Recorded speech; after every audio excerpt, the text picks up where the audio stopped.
Rebirth of my cold king rebirth 19 dynasty palace. शाम का वक्त रक्षित, शिवन्या और अक्षत को लेकर पैलेस आता है। शिवन्या अक्षत को लेकर गाड़ी से बाहर आती है कि अक्षत, जो कि इधर उधर देख रहा था, उसकी नज़र पार्किंग में रखे एक नई लिमिटेड एडिशन की छोटी मिनी स्पोर्ट्स कार पर जाती है। अक्षत उसे कर को देखकर एक्साइटेड होकर शिवन्या से बोला, मम्मी कार। शिवन्या, जिसका ध्यान अभी तक उसे कार पर नहीं गया था, अक्षत की बात पर बोली, अक्षु मैंने आपसे कहा है ना, पहले आप बड़े हो जाओ, उसके बाद मैं आपको कर दिला दूंगी। अक्षत शिवन्या के चेहरे को पकड़कर दूसरी तरफ करते हुए बोला, लुक ओवर देयर। अक्षत की बात पर शिवन्या की नजर भी उसे कार पर जाती है और कार को देखकर शिवन्या हैरानी से रक्षित की तरफ देखने लगती है, जो कि तिरछी मुस्कान के साथ शिवन्या को देख रहा था। शिवन्या हैरानी से रक्षित को देखते हुए बोली, यह क्या है रक्षित? रक्षित आकर अक्षत को शिवन्या की गोद से उतरकर बोला, जाओ तुम्हारे लिए है। अक्षत रक्षित की बात पर उसके पैर से लिपट कर बोला, लेकिन मुझे चलाना नहीं आता डैडी। अक्षत की बात पर रक्षित ड्राइवर की तरफ देखता है तो ड्राइवर वहां पर सिर झुकाकर अक्षत से बोला, छोटे बाबा चलिए मैं आपको सिखा देता हूं। अक्षत कसकर रक्षित के पैरों को पकड़ लेता है, जिस पर रक्षित उसके सर को सहलाते हुए कहता है, अक्षु तुम्हें किसी से डरने की जरूरत नहीं है, तुम्हारी डैडी है ना, तुम्हें जो करना है करो, वो तुम्हें प्रोटेक्ट करेंगे। अक्षत रक्षित की बात पर मुस्कुराते हुए उसकी तरफ देखता है। वही शिवन्या अक्षत को आंखें दिखाते हुए कहती है, अगर आप कोई भी बदमाशी करोगे तो मैं आपको बोर्डिंग स्कूल में डाल दूंगी। शिवन्या की बात पर अक्षत जल्दी से बोला, डोंट वरी मम्मा, अक्षु बदमाशी नहीं करेगा। शिवन्या अक्षत की बात पर अपना सिर हिलाती है तो अक्षत ड्राइवर के साथ उस गाड़ी की तरफ चला जाता है। अक्षत के जाने के बाद रक्षित शिवन्या को कमर से पकड़कर बोला, सपोली तुमने मेरे बेटे को इतना सीधा कैसे बना दिया? मतलब उसका बाप कहाँ बिगड़ा हुआ नवाबजादा और मेरी औलाद इतना डिसेंट और इंटेलिजेंट। शिवन्या रक्षित की बात पर बोली, परवरिश में फर्क होता है जनाब। इतना कहकर शिवन्या अंदर की तरफ चली जाती है। रक्षित जाती हुई शिवन्या को देखकर मुंह बनाते हुए बोला, ससुर ने परवरिश ऐसी बुरी दी है कि मेरी बीवी ठीक से बात भी नहीं करती मुझसे। इतना सोचते हुए रक्षित मुंह बना शिवन्या के पीछे आ जाता है। रक्षित जब मेन हॉल में आता है तब उसकी नजर दीक्षा पर जाती है, जो कि वहां पर चुपचाप बैठी हुई थी। रक्षित दीक्षा को वहां देखकर कंफ्यूज होते हुए बोला, तुम आज फिर से यहाँ? रक्षित की आवाज सुन दीक्षा खड़ी हो उसकी तरफ देखते हुए बोली, आखिर आपको टाइम मिल ही गया, मुझे आपसे कुछ बात करनी थी। रक्षित सोफे पर बैठते हुए बोला, हाँ कहो, क्या बात करनी है? तभी वहां पर शांतनु और तारा भी आ जाते हैं। दीक्षा अपने हाथ में बंधे पट्टी की तरफ इशारा करते हुए रक्षित से बोली, आज मेरा एक्सीडेंट होते होते बचा है और मेरा शक है कि आपका so called business partner Shantanu Sanyal ने मुझ पर हमला करवाया है। ये कहते हुए दीक्षा घूरकर शांतनु की तरफ देखती है। वहीं दीक्षा के इल्जाम को सुनकर शांतनु एक नज़र उसे देखने के बाद इग्नोर कर देता है, जिसे देखते हुए दीक्षा की आंखें और छोटी हो जाती है। रक्षित दीक्षा की बात पर उसे देखते हुए बोला, किस सबूत पर तुम यह इल्जाम शांतनु पर लगा रही हो?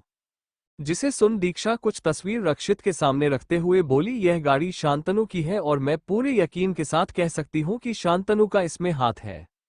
रक्षित उसे तस्वीर को एक नज़र देखने के बाद शांतनु की तरफ देखता है तो शांतनु अपने कंधे उचकाते हुए कहता है, मुझे नहीं पता। रक्षित दीक्षा की तरफ देखकर बोला, वो कह रहा है कि उसे नहीं पता। ये सुन दीक्षा गुस्से से बोली, क्या मतलब कि उसे नहीं पता? वह कहेगा और आप उसकी बात पर यकीन कर लोगे? मैं आपकी बहन हूं, वो सिर्फ आपका नौकर है। रक्षित दीक्षा को बुरी तरीके से घूरते हुए बोला, लास्ट टाइम पर विनीत ने भी यही बात कही थी, मैंने उन्हें उसे बोलने लायक नहीं छोड़ा था, लेकिन तुम बहन हो मेरी, इसलिए जरा जुबान पर लगाम दो, क्योंकि मैं तो नहीं मारूंगा लेकिन यहाँ सर्वेंट की कमी नहीं है। रक्षित की धमकी पर दीक्षा बुरी तरीके से शांतनु को घूरने के बाद अपना सिर हिलाते हुए बोली, ठीक है, इस बार फैसला पापा करेंगे। इतना कहकर दीक्षा जाने लगी, जिस पर शांतनु बोला, रुको। शांतनु की अचानक रोकने पर तारा उसकी तरफ देखने लगी। वही रक्षित शांतनु से बोला, क्या हो गया शांतनु? शांतनु रक्षित की तरफ देखते हुए बोला, तुम्हारी बहन ने अभी मेरे और मेरी गर्लफ्रेंड के बीच में मिसअंडरस्टैंडिंग क्रिएट करने की कोशिश की है, इसका जवाब तो तुम्हारी बहन को देना पड़ेगा कि वो ऐसा क्यों कर रही है। दीक्षा शांतनु की बात सुनकर बोली, ओ तो अब मुझे समझ आया कि तुमने मेरे साथ ऐसा क्यों किया, क्योंकि तुम्हारी सो कॉल्ड गर्लफ्रेंड को मैंने तुम्हारी सच्चाई बताने की कोशिश की। शांतनु रक्षित की तरफ देखते हुए बोला, पार्टनर मैं तो नहीं कहा कि तुम्हारी बहन जगह जगह मुंह मारती फिरती है, तो वह कौन होती है मेरी और मेरी गर्लफ्रेंड के बीच में मिसअंडरस्टैंडिंग क्रिएट करने वाली? दीक्षा शांतनु की बात पर गुस्से से बोली, मैं तुम्हें जान से मार दूंगी। रक्षित शांतनु को घूरते हुए बोला, तुम इस तरीके से दीक्षा पर इल्जाम नहीं लगा सकते पार्टनर। जिस पर शांतनु हल्का सा मुस्कुरा कर बोला, क्या मैं वो क्लिप इंटरनेट पर वायरल कर दूं, सोशल मीडिया में धमाल पड़ जाएगा। रक्षित दीक्षा की तरफ देखने लगता है तो दीक्षा थोड़ी घबराहट में रक्षित से कहती है, मुझे कोई शिकायत नहीं है और मैं दोबारा कभी ऐसा कुछ नहीं करूंगी। तभी अक्षत भागते हुए अंदर जाकर रक्षित की गोद में बैठकर बोला, डैडी राइडिंग में बहुत मजा आया। दीक्षा अक्षत को बस घूरने लगती है। वही रक्षित अक्षत के सर को सहलाते हुए बिना दीक्षा की तरफ देख बोला, मेरे बेटे पर अपनी घटिया नजर मत डालो दीक्षा, वरना मैं उन्हें निकाल लूंगा। रक्षित की बात पर दीक्षा एक नजर उसे देखने के बाद वहां से चली जाती है। दीक्षा को जाता हुआ देख अक्षत रक्षित से बोला, डैडी आंटी बुरी है ना, वो हमेशा सबको हट कर दिया, कल तारा आंटी को भी वो डांट रही थी। रक्षित अक्षत के सिर को थपथपाते हुए बोला, आप शांत रहो, बहुत जल्द आपके लिए मैं स्कूल देखने वाला हूं। जिसे सुनकर शिवन्या रक्षित को घूरते हुए बोली, बहुत जल्द से क्या मतलब है, जल्द से जल्द करो। जिस पर रक्षित टेढ़ा मुस्कुरा कर बोला, क्यों सपोली, अक्षत के न रहने पर तुम मुझे कुछ स्पेशल दिखाने वाली हो क्या। शांतनु एक बार फिर रक्षित की बेशर्मी को सुनकर गहरी सांस ले तारा से बोला, मुझे तुमसे कुछ बात करनी है। तारा शांतनु की बात पर अपना सिर हिलाती है तो शांतनु उसे लेकर कमरे की तरफ चला जाता है। वही शिवन्या एक गहरी सांस लेकर अक्षत से बोली, अक्षु बेटा, आप अपने डैडी के साथ मत रहा करो, वो बिल्कुल भी अच्छे नहीं है। शिवन्या की बात पर अक्षत बस मुंह बना लेता है और रक्षित अक्षत को छोड़कर कहता है, जाकर खेलो, मुझे कुछ काम है। रक्षित की बात सुन अक्षत रक्षित की गोद से उतरकर गार्डन की तरफ खेलने जाने लगता है, जिस पर रक्षित कहता है, गार्डन पर मत जाओ, शाम हो चुकी है, यहीं पर खेलो। अक्षत मुड़कर रक्षित को देखते हुए बोला, लेकिन यहाँ पर कुछ नहीं है डैडी, मैं यहाँ पर क्या खेलूं। रक्षित एक कमरे की तरफ इशारा करके बोला, वो गेमिंग रूम है जो वहां पर बहुत सारे गेम्स है। अक्षत गेमिंग रूम नाम सुनकर एक्साइटेड हो जाता है और जल्दी से उस तरफ चला जाता है।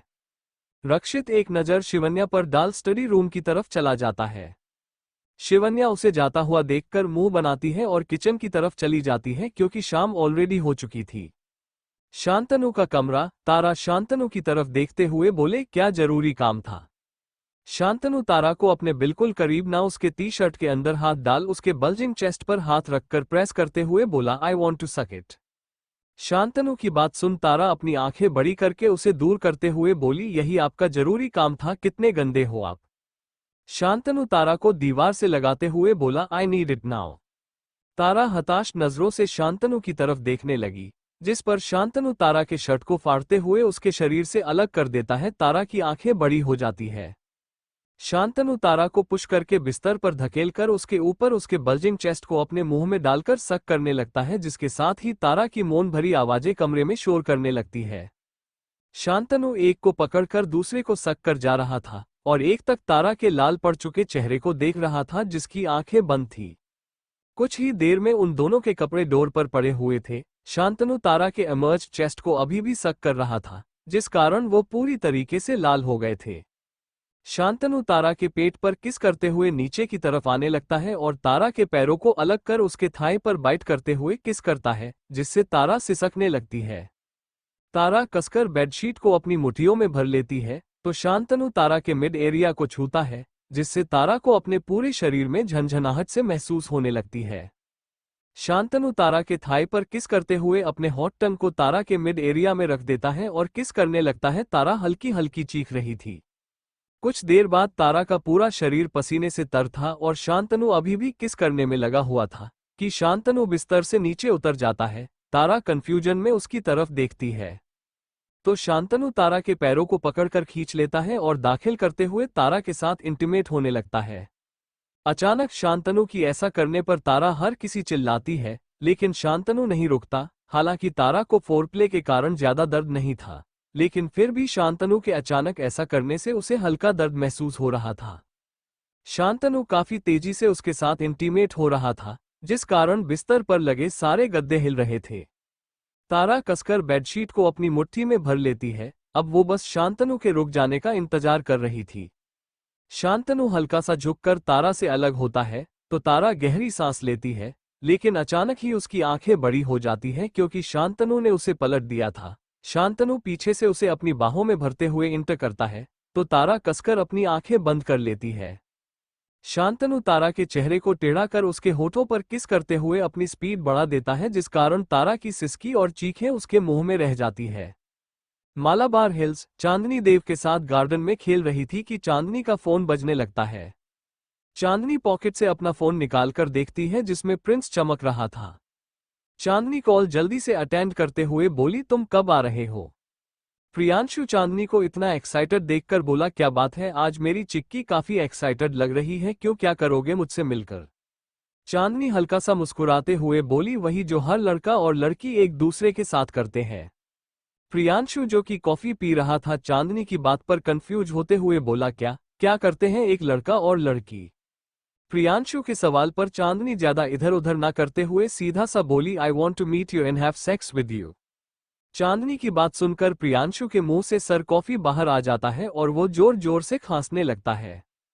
प्रियांशु के रिएक्शन पर चांदनी बुरा सा मुंह बनाकर बोली, क्या हुआ, मैंने कुछ गलत कहा क्या? प्रियांशु खुद को नॉर्मल कर गुस्से से बोला, तुम्हें ये सब कौन सिखा रहा है, जरा उसका नाम बताओ, मैं उसका मुंह तोड़ दूंगा। चांदनी कंफ्यूज होकर बोली, मैंने तो सिर्फ सेक्स की बात करी, मुझे तुमसे मिलना है, मुझे तुम्हारे साथ सेक्स करना है। चांदनी को इतनी बोल्ड तरीके से इस बात को कहता हुआ देखकर प्रियांशु खुद से बोला, क्या ये लड़की कुछ ज्यादा ही बड़ी हो गई है या फिर यह पागल हो गई है? वैसे भी 18 साल की तो है, ये तो होता ही है ऐसा उम्र जिसमें लड़कियां बिगड़ती हैं, कहीं ये कुछ तमाशा ना कर दे। प्रियांशु को खोया हुआ देखकर चांदनी जल्दी से बोली, प्रिंस मैं कुछ पूछ रही हूं, तुम करोगे ना? प्रियांशु चांदनी की बात पर होश में आते हुए बोला, मैं कल ही इंडिया आ रहा हूं, ठीक है, तुम मेरा वेट करना। चांदनी खुश होकर बोली, क्या सच में तुम मुझसे मिलने इंडिया आ रहे हो? ठीक है, मैं तुम्हारा वेट करूंगी। प्रियांशु चांदनी को समझाते हुए बोला, और तुम किसी से भी उसे बारे में बात नहीं करोगी? चांदनी कंफ्यूज होकर बोली, किस बारे में बात नहीं करनी है? प्रियांशु कुछ पर रूकर बोला, इंटीमेट होने के बारे में, समझी ना? चांदनी प्रियांशु की बात पर जल्दी से बोली, ठीक है, तुम आराम से आना, बाय, मुझे देव के साथ खेलना है। इतना कहकर चांदनी कॉल कट कर देती है। इधर प्रियांशु खुद से बोला, अभी बच्चे के साथ खेल रही है और कहती है कि उसे सेक्स करनी है, मुझे पागल कर देगी ये। इतना कहते हुए प्रियांशु फिर से अपनी कॉफी पीने लगता है। रात का वक्त, रक्षित का कमरा। रक्षित अपनी कोई फाइल लेने कमरे में आता है तो देखता है शिवन्या बाथरूम से शावर लेकर बाहर आ रही थी। रक्षित की नज़र शिवन्या के फ्रेश ग्लोइंग चेहरे पर ठहर जाती है और वो शिवन्या की तरफ अपने कदम बढ़ाते हुए कहता है, तुम्हें नहीं लगता सपोली, कल से तुम कुछ ज्यादा ही सुंदर लग रही हो? रक्षित की आवाज पर शिवन्या पलटकर उसे देखते हुए बोली, तुम कब आए? रक्षित पीछे से शिवन्या को अपनी बाहों में भरते हुए बोला, जब तुम मिरर में खुद को ही देखकर मुस्कुरा रही थी। शिवन्या रक्षित को खुद से दूर करते हुए बोली, हाथ पकड़ने को दे रही हूं तो पूरे शरीर में लिपटने की कोशिश कर रहे हो। रक्षित शिवन्या के बाथरोब के रस्सी को ढीला कर उसके कमर से अपना हाथ नीचे ले जाते हुए शिवन्या के गले पर किस करते हुए बोला, मैं तो पहले से ही तुमसे चिपका हुआ हूं। रक्षित के ऐसा करने पर शिवन्या की सिसकी निकल जाती है, जिसे सुनते हुए रक्षित अड़ेरा मुस्कुरा देता है और धीरे धीरे शिवन्या को डीप फोरप्ले देते हुए उसके नेक पर किस करने लगता है। आहा रक्षित प्लीज, अक्षु आ जाएगा, शिवन्या ने सिसकते हुए कहा।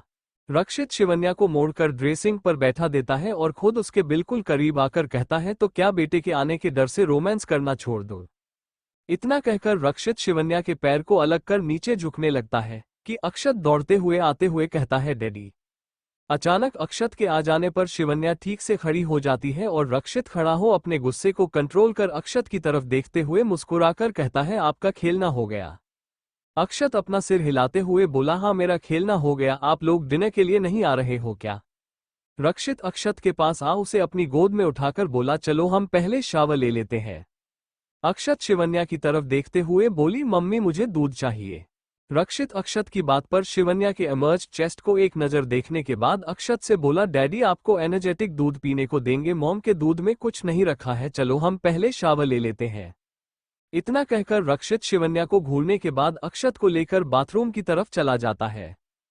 शिवन्या रक्षित के उखड़े हुए मूड को देखकर हल्का सा मुस्कुरा देती है और खुद भी कपड़े चेंज कर कमरे से बाहर चली जाती है। अगली सुबह रक्षित औंधे मुंह सो रहा था और बीच में अक्षत अपने दोनों पैर फैलाकर सो रहा था। शिवन्या उठकर सीधा वॉशरूम की तरफ नहाने चली जाती है। रक्षित को जब दरवाजा बंद होने की आवाज सुनाई देती है तब वो उठकर सीधा बाथरूम में चला आता है। शिवन्या को जब दरवाजा खुलने की आवाज सुनाई देती है तब वह पीछे पलटकर देखती है, जहां पर रक्षित उसे ही इंटेंस भरी नजरों से देख रहा था। शिवन्या, जिसने अपने नाइट सूट को निकाल दिया था और रक्षित की नजर को महसूस कर जल्दी से उसे उठाने लगती है तो रक्षित नाइट सूट को फेंक कर शिवन्या को पकड़ दीवार से सटा देता है। शिवन्या रक्षित की हरकत पर उसे आंखें बड़ी कर देखते हुए बोली, अक्षत सो रहा है रक्षित, वह जाग जाएगा। रक्षित शिवन्या के गले पर किस करते हुए बोला, नहीं, रात को जो रोमांस आधा रह गया था उसे कंटिन्यू करना है। इतना कहकर रक्षित शिवन्या के होठों पर किस करने लगता है। इधर अक्षत की नींद खुलती है, वो इधर उधर देखने लगता है और जब उसे उसके मम्मी पापा नजर नहीं आते वो बिस्तर में लटकते हुए उतार कर कमरे से बाहर की तरफ चला जाता है। अक्षत शांतनु के कमरे के बाहर जाकर दरवाजा खटखटाने लगता है। शांतनु, जो कि सुबह सुबह ही तारा के साथ इंटीमेट हो रहा था, किसी के डिस्टर्ब करने पर दरवाजा को बुरी तरीके से घूरने लगता है। तारा, जिसका पूरा चेहरा लाल हो गया था और वो पसीने से भीगी हुई थी, शांतनु से बोली, आह शांतनु, अब तो छोड़ दीजिए। शांतनु अपनी गर्दन नहीं में हिलाते हुए थोड़ी तेज आवाज में बोला, हम काम कर रहे हैं, डिस्टर्ब मत करो। अक्षत उसकी बात को ना समझते हुए दरवाजे को मारते हुए बोला, अंकल दरवाजा खोलो। अक्षत की आवाज को सुनकर शांतनु इरिटेट होकर तारा से बोला, हम बच्चे नहीं लेंगे। तारा शांतनु की बात पर हैरान होते हुए बोली, ऐसा क्यों? क्योंकि बच्चे मन के सच्चे होने के साथ साथ शैतान भी होते हैं। तुम देख रही हो सुबह सुबह हम दोनों के रोमांस के बीच में कबाब में हड्डी बन रहा है और इसका बाप है कहाँ? शांतनु ने अपने कमर को हिलाते हुए इरिटेशन में कहा। तारा शांतनु की बातों को और उसकी टॉर्चर को बर्दाश्त करते हुए कुछ भी नहीं कहती, तभी फिर से दरवाजे को अक्षत मारने लगता है। शांतनु कसकर तारा को अपनी बाहों में भर लेता है तो तारा गहरी सांस लेती है, उसका पूरा चेहरा लाल हो गया था। शांतनु गहरी सांस लेकर तारा से दूर होकर बोला, हम रात को कंटिन्यू करेंगे। तारा शांतनु को देखते हुए बोली, कल रात से लगे पड़े हो, फिर से वही चाहिए। शांतनु हल्का सा झुककर तारा की ब्रेस्ट को बाइट करके बोला, my first duty is to satisfy your baby.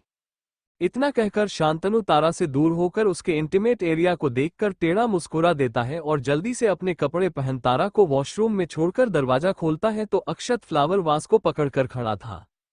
अक्षत के हाथ से फ्लावर वासे को लेते हुए शांतनु बोला, क्या हुआ लिटिल चैम्प, फ्लावर वास से किसे मारने वाले थे?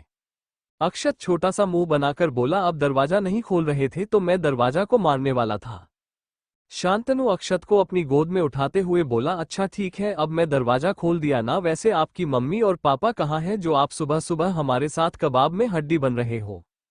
अक्षत शांतनु की बात पर ज्यादा ध्यान न देते हुए बोला, शायद मम्मी और पापा जॉगिंग पर गए हैं।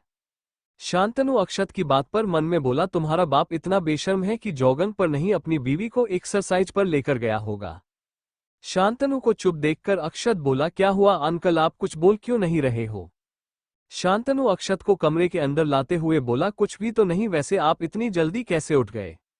अक्षत मुंह बनाते हुए बोला, स्कूल जाने के लिए मम्मी जल्दी उठा देती है, इसीलिए आदत हो गई है। वैसे आंटी कहाँ है? ये कहते हुए अक्षत इधर उधर देखने लगता है। शांतनु कमरे से बाहर अक्षत को लेकर जाते हुए बोला, तुम्हारी आंटी की तबीयत थोड़ी खराब है, इसीलिए वो शावर ले रही है, मैं तुम्हें गार्डन में लेकर चलता हूँ, इस वक्त वहाँ का मौसम बहुत अच्छा होता है। तभी अक्षत की नज़र नीचे गिरे ढेर सारे टिश्यू पेपर पर जाती है। अक्षत शांतनु को टिश्यू पेपर की तरफ इशारा करते हुए बोला, आपने गंदगी क्यों फैला कर रखी है और बेड भी कितना मैशअप है? शांतनु अक्षत की बात पर बोला, लिटिल चैम्प, जब तुम बड़े हो जाओगे ना और तुम्हारी कोई गर्लफ्रेंड बनेगी तब देखना तुम्हारा कमरा भी ऐसा रहेगा। अक्षत फुल कॉन्फिडेंस के साथ बोला, अक्षु को गंदगी नहीं पसंद, इसलिए अक्षु ऐसी लड़की से दोस्ती नहीं करेगा। शांतनु अक्षत की बात पर मुस्कुराते हुए उसे लेकर गार्डन में आ जाता है। इधर रक्षित शिवन्या को अपनी गोद में उठाकर कमरे से बाहर आता है। इस समय शिवन्या ने बाथरोब पहन रखा था और रक्षित टॉवल में था। उसके चेहरे पर एक अलग ही ग्लो नजर आ रही थी और शिवन्या का चेहरा पूरी तरीके से मुरझा गया था। रक्षित शिवन्या को लाकर बिस्तर पर बैठाते हुए बोला, सपोली, तुम अभी भी वैसी ही हो, हमेशा एक राउंड में ही थक जाती हो। शिवन्या अपने दांत पीसते हुए बोली, तुम तो इतने एनर्जेटिक होना तो मेरी एनर्जी क्यों चूसने पर लगे रहते हो? रक्षित शिवन्या के होठों पर हल्का सा किस करके बोला, क्योंकि तुम्हारी एनर्जी में एक अलग ही बात है। शिवन्या रक्षित की बात पर उसे बस घूरती है, फिर बिस्तर की तरफ देखती है जो कि खाली था। शिवन्या अक्षत को गायब देखकर रक्षित से बोली, तुम्हारा बेटा भी बिल्कुल तुम्हारी तरह है, उसके पैर कभी एक जगह टिकते ही नहीं है। रक्षित मिरर में अपने बालों को ठीक करते हुए बोला, अच्छी बात है, मेरे बेटे को हर फील्ड में मेरी तरह होना चाहिए, शिवाय प्लेबॉय के। शिवन्या तिरछी नजर से रक्षित को घूरते हुए बोली, डॉन टी वरी, मेरा बेटा ऐसा रहेगा भी नहीं और मैं उसे तुम्हारी तरह बिल्कुल नहीं बनाऊंगी। रक्षित अपना सिर हिलाकर बोला, ये तो काफी अच्छी बात है, एक औलाद को कभी अपने बाप के जैसा नहीं होना चाहिए बल्कि उसे अपना खुद का नाम और पहचान बनाना चाहिए। शिवन्या इरिटेट होकर रक्षित से बोली, अब कपड़े लाकर दोगे या फिर मैं ऐसी ही बैठी रहूं? रक्षित शिवन्या के गुलाबी पड़ चुके पैरों को देखते हुए बोला, तुम्हारी इस हालात ने तुम्हें आज बचा लिया सपोली, वरना दोपहर से पहले हम वॉशरूम से बाहर नहीं निकलते। शिवन्या बस रक्षित को घूरती रह जाती है। रक्षित उसके लिए एक कंफर्टेबल टी शर्ट और प्लाजो लेकर आता है और शिवन्या को पहना देता है। रक्षित शिवन्या के मांग में सिंदूर भरते हुए बोला, पूरे 4 साल की खुन्नस निकालूंगा मैं तुमसे। शिवन्या हैरानी से रक्षित की तरफ देखने लगती है तो रक्षित उसके गाल पर किस करके कहता है, क्या हुआ सपोली, इतनी फटी आंखों से क्यों देख रही हो? शिवन्या अपने दांत पीसकर बोली, मेरे साथ ग्रैंड वेडिंग करने में तुम्हारी पैसे सारे वेस्ट हो जाएंगे, लेकिन अपने बेटे की हर फालतू इच्छा को पूरा करने में नहीं, ऐसा क्यों? रक्षित शिवन्या की बात पर हल्का मुस्कुराकर बोला, इसका मतलब मेरी सपोली को एक ग्रैंड वेडिंग चाहिए? शिवन्या अपना सिर हिलाते हुए बोली, हाँ जरूर, मुझे चाहिए ग्रैंड वेडिंग। रक्षित शिवन्या के माथे पर चुमकर बोला, आई लव यू। शिवन्या रक्षित की बात पर उसे गले लगाते हुए बोली, आई लव यू टू। रक्षित शिवन्या को अपनी गोद में उठाकर बोल, चलो। शिवन्या रक्षित को ऊपर से लेकर नीचे तक देखते हुए बोली, यहाँ पर और भी फीमेल सर्वेंट है। रक्षित कंफ्यूजन में शिवन्या की तरफ देखता है, फिर खुद को मिरर में देखने के बाद उसे बिस्तर पर बैठकर कहता है, सॉरी, मैं कपड़े बदल कर आता हूँ। इतना कहकर रक्षित क्लोजेट की तरफ चला जाता है। शिवन्या उसे जाता हुआ घूर कर देखने के बाद धीरे धीरे कमरे से बाहर चली जाती है। Chhatrapati Shivaji international airport. एक प्राइवेट जेट लैंड करती है जिसमें से 2 लोग बाहर आते हैं। उन दोनों की उम्र में ज्यादा फर्क नहीं था, एक 27 साल का था तो एक 29 साल का। उन दोनों को पूरे बॉडीगार्ड्स में घेर रखा था। प्रियांशु मुंबई को देखते हुए चैतन्य से बोला, काफी वक्त हो गए ना? चैतन्य अपने कदम गाड़ी की तरफ बढ़ाते हुए बोला, हाँ, सीधा रक्षित पैलेस चलना है। प्रियांशु रुककर चैतन्य की बात पर बोला, मुझे कुछ जरूरी काम है, पहले उसे निपटा लेता हूँ, उसके बाद आप जहां कहोगे वहां जाऊंगा। चैतन्य पलटकर प्रियांशु को घूरते हुए बोला, मुझे अच्छे से पता है उसे बच्ची और तुम्हारे रिश्ते के बारे में, इसलिए मेरे सामने ज्यादा होशियारी करने की कोशिश मत करो, तुम दोनों का कुछ नहीं हो सकता। प्रियांशु मुंह फूलकर बोला, मैं उसे प्रेग्नेंट कर दूंगा, फिर देखता हूं कौन मेरी बात नहीं मानता। Chhatrapati Shivaji international airport. प्रियांशु के ये धमकी देने पर कि अगर चैतन्य ने उसकी और चांदनी की शादी से इनकार कर दिया तो वह चांदनी को प्रेग्नेंट कर देगा, चैतन्य उसे बुरी तरीके से घूरने लगता है। चैतन्य की तीखी नजर को खुद पर महसूस करके प्रियांशु जल्दी से बोला, मैं झूठ नहीं बोल रहा हूं, पहले से ही ऋषि भाई मेरे दुश्मन बने घूम रहे हैं, आप मेरे दुश्मन बनने की कोशिश मत करो। चैतन्य अपने दांत पीसते हुए बोला, मेरे सामने ज्यादा होशियारी जाने की कोशिश मत करना, वरना बाप बनने लायक नहीं छोड़ूंगा तुम्हें, तुम्हारा बड़ा भाई हूं। प्रियांशु अपना सिर हिलाते हुए बोला, हाँ मुझे पता है कि आप मेरे बड़े भाई हो, तो आपको मेरी खुशी में अपनी खुशी ढूंढनी चाहिए ना, क्योंकि आप तो शादी कर नहीं रहे हो। एटलीस्ट मुझे तो शादी करने दीजिए, वह भी जिस लड़की को पसंद करता हूं उससे। चैतन्य एक गहरी सांस लेकर बोला, हम सीधा पैलेस चलकर बात करते हैं, यहाँ पर फिलहाल के लिए तुम बकवास करना बंद करो, वरना रिटर्न टिकट बुक करवा दूंगा तुम्हारे लिए। चैतन्य की बात पर प्रियांशु मुंह बनाते हुए उनके लिए आई गाड़ी में बैठ जाता है तो चैतन्य भी आकर बैठ जाता है और उनकी गाड़ी सीधा रक्षित पैलेस के लिए निकल जाती है। Dynasty industries. अक्षत का अभी स्कूल में एडमिशन नहीं हुआ था, जिस कारण रक्षित अपने बेटे को अपने साथ ऑफिस ले आया था और शिवन्या ने अपने लिए पहले से ही एक अस्पताल में ऐसा डॉक्टर ट्रांसफर ले लिया था, जिस कारण वो वहां पर ज्वाइन कर रही थी। रक्षित की गाड़ी आकर उसके ऑफिस के पार्किंग में रुकती है। रक्षित अक्षत को अपनी गोद में उठाकर गाड़ी से बाहर निकलता है। शांतनु भी उसके बगल सीट से बाहर निकलता है। रक्षित अपनी आंखों में ब्लैक सनग्लासेस लगे अंदर आता है, वही अक्षत की आंखों में भी मिनी साइज के ग्लास लगे हुए थे। रक्षित के ऑफिस में काम करने वाले जितने भी एम्प्लॉय थे, रक्षित के साथ एक बच्चे को देखकर सभी हैरानी से उन दोनों को देख रहे थे। रक्षित और अक्षत के चेहरे के भाव बिल्कुल एक जैसे थे, इमोशनलेस। रक्षित सारे एम्प्लॉय पर सरसरी नजर डालता है और अक्षत को लेकर अपने प्राइवेट लिफ्ट में चला जाता है। कुछ देर बाद रक्षित लिफ्ट से बाहर आता है और अक्षत को अपने केबिन में लाकर सोफे पर बैठा देता है। अक्षत पूरे केबिन को अपने गिलास को निकाल देखते हुए रक्षित से बोला, daddy this is so beautiful. Rakshit जाकर अपनी कुर्सी पर बैठते हुए बोला, do you like this one? Akshat 2 बार अपना सिर हाँ में हिला देता है, जिस पर रक्षित मुस्कुरा देता है। अक्षत सोफे से उतरकर रक्षित के सामने आकर बोला, I want to sit with you. Rakshit बिना किसी भाव के अक्षत को देखते हुए बोला, एक काबिल मुकाम को पाने के लिए जंग लड़ना पड़ता है अक्षत, और इस कुर्सी पर बैठने के लिए तुम्हें कड़ी मेहनत करनी पड़ेगी। अक्षत रक्षित की बात पर अपनी मुट्ठी बनाकर बोला, Akshu will work very hard और आपके साथ बैठेगा। इतना कहकर अक्षत जाकर सोफे पर बैठ जाता है। रक्षित गहरी नजर से अक्षत को देखने के बाद अपने फाइल को निकालकर पढ़ने लगता है और अक्षत बस इधर उधर देखने लगता है। तभी उसकी नजर बड़े से शीशे से बने वॉल पर जाती है, जहां से मुंबई का खूबसूरत व्यू नजर आ रहा था। अक्षत अपने सोफे से उतरकर अपने कदम सीधा वॉल की तरफ बढ़ा देता है और वॉल में लगे गिलास में हाथ रखकर बाहर देखने लगता है। अक्षत बाहर पहले मुंबई शहर को देखते हुए रक्षित की तरफ मुड़कर बोला, डैडी यह बहुत खूबसूरत है। रक्षित अपना सिर हिलाते हुए बोला, एक दिन तुम्हारा केबिन इस ऊंचाई से भी ज्यादा ऊपर में रहेगा, इसके लिए तुम्हें बहुत मेहनत करनी पड़ेगी। अक्षत रक्षित की बात पर बस अपना सिर हिला देता है और फिर से बाहर की तरफ देखने लगता है। कुछ देर बाद विनय अपने साथ एक पियून को लाकर अक्षत के लिए खाने को मांगता है। रक्षित अक्षत की तरफ देखते हुए कहता है, अक्षु आपको क्या खाना है, अंकल को ऑर्डर दे दो। अक्षत विनय की तरफ देखते हुए बोला, राइस नूडल्स, अक्षय को राइस नूडल्स खाने हैं। रक्षित अक्षत की बात पर बोला, आपके लिए यह अच्छा नहीं है, मैं आपके लिए फ्राइड चिकन मंगा देता हूं। जिसे सुन अक्षत अपनी गर्दन नहीं में हिलाकर बोला, नहीं अक्षु को राइस नूडल्स खाने हैं। रक्षित 2 मिनट अक्षत को घूरने के बाद अपना फोन निकालकर शिवन्या को कॉल कर देता है। दूसरी तरफ से शिवन्या कॉल अटेंड करते हुए बोली, क्या बात है जनाब, को 1 मिनट के लिए भी दूरी बर्दाश्त नहीं हो रही। रक्षित अपनी आंखें रोल करते हुए बोला, बेशर्मी भरी बातें करना और फ्लर्ट करना मेरी हैबिट है, तुम मेरे साथ रहकर यह हैबिट को पालने की कोशिश मत करो। रक्षित की बात पर शिवन्या मुंह बनाते हुए बोली, हाँ तो बताओ क्यों कॉल किया है तुमने, अक्षत ठीक तो है ना? रक्षित अपना सिर हिलाते हुए बोला, वो बिल्कुल ठीक है और उसकी ही खातिरदारी चल रही है। तुम मुझे ये बताओ, राइस नूडल्स खाने से उसे कुछ होगा तो नहीं ना, क्योंकि वह खाना चाहता है। शिवन्या रक्षित की बात पर बोली, राइस नूडल्स वो खाता रहता है, उसे कुछ नहीं होगा, लेकिन हाँ ज्यादा मत देना वरना उसे वॉमिट हो जाएगा। रक्षित बस हम कॉल कट कर देता है। इधर शिवन्या रक्षित के कॉल कट करने पर फोन को घूर कर देखते हुए बोली, आखिर इस आदमी को हो क्या गया है। इतना कहने के बाद शिवन्या अपने काम में लग जाती है। रक्षित विनय की तरफ देखते हुए बोला, ये जो कुछ भी खाना चाहता है इसके लिए ले आओ।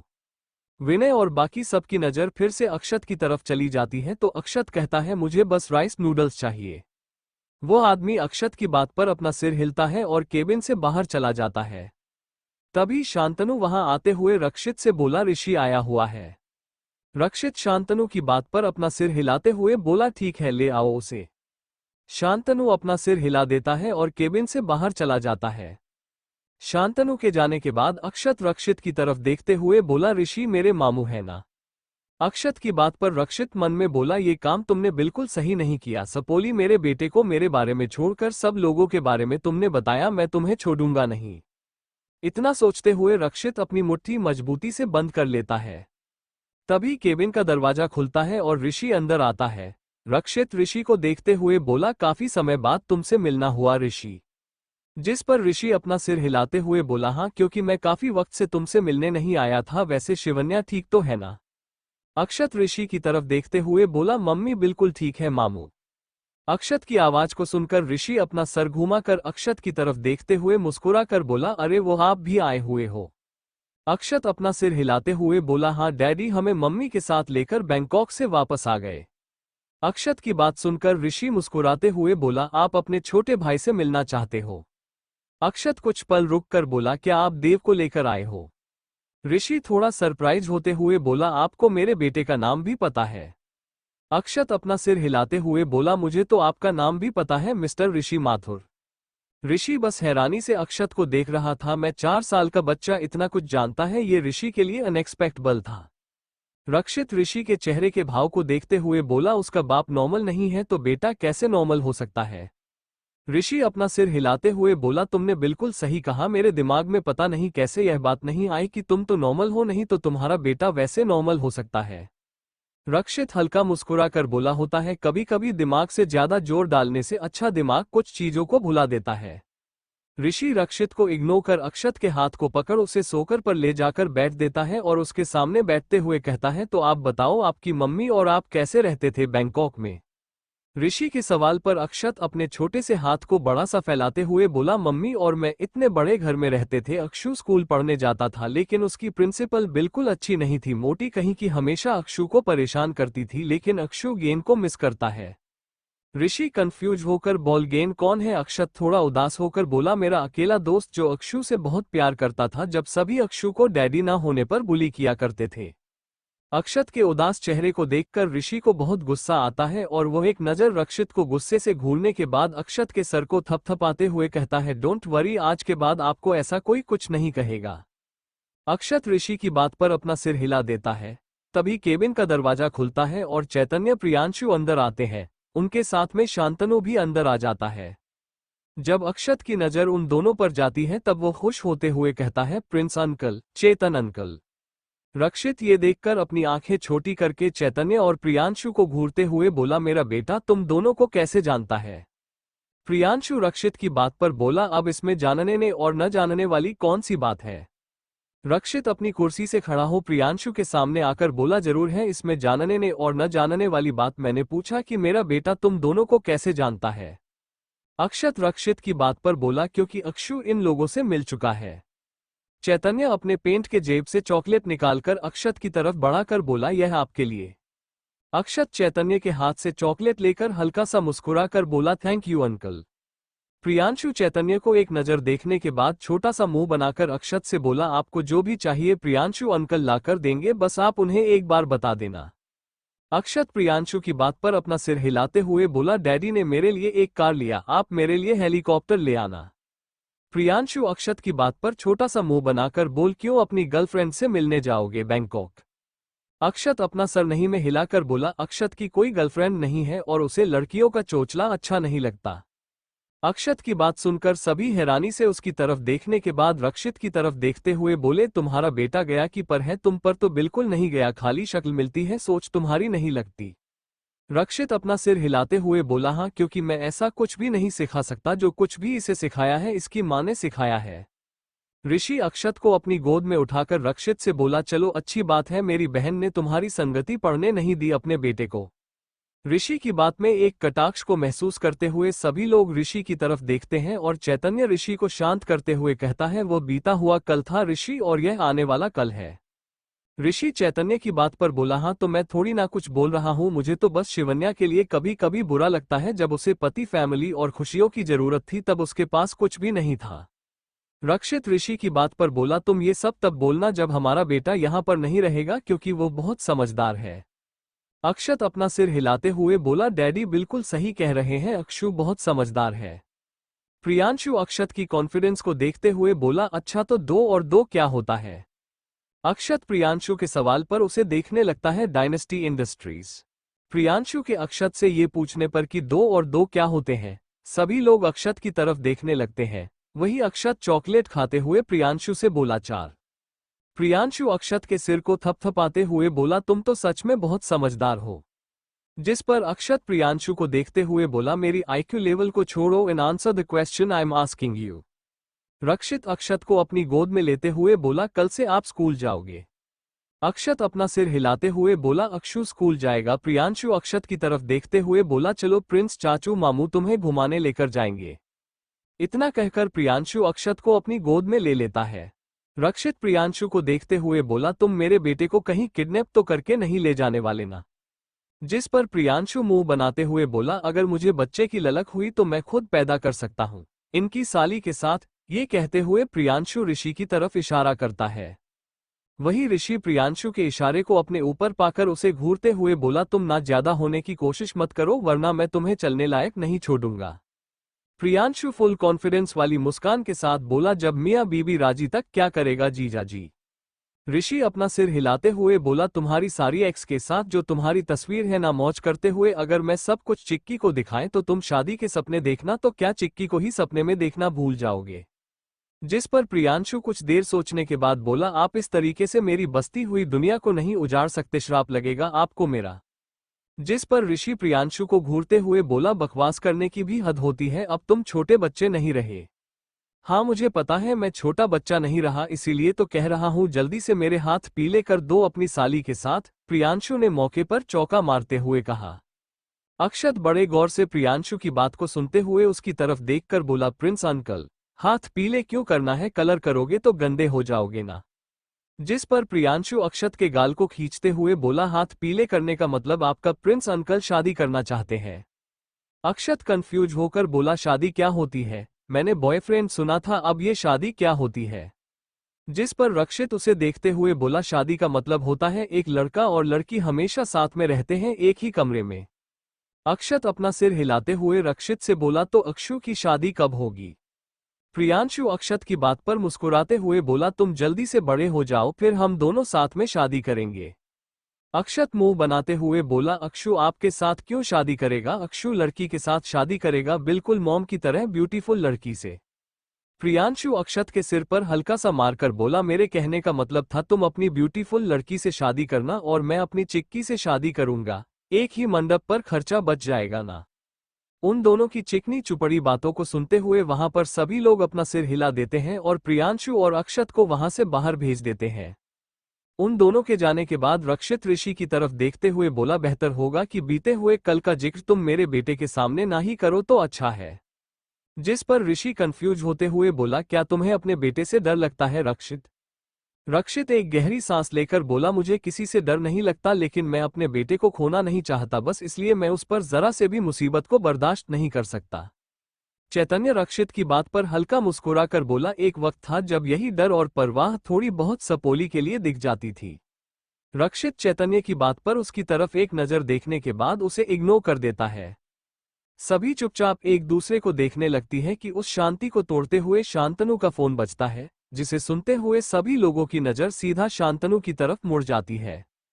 सबकी नजर को खुद पर महसूस करके शांतनु जल्दी से अपना फोन अटेंड करते हुए बोला, हाँ तारा। दूसरी तरफ से एक तारा थोड़ी नर्वस होते हुए बोली, शान मुझे आपको कुछ बताना है। तारा के नर्वस भरी आवाज पर शांतनु खुद परेशान होकर बोला, क्या हो गया, तुम इतनी पैनिक क्यों कर रही हो। तारा कुछ देर चुप रहकर बोली, I have missed my period.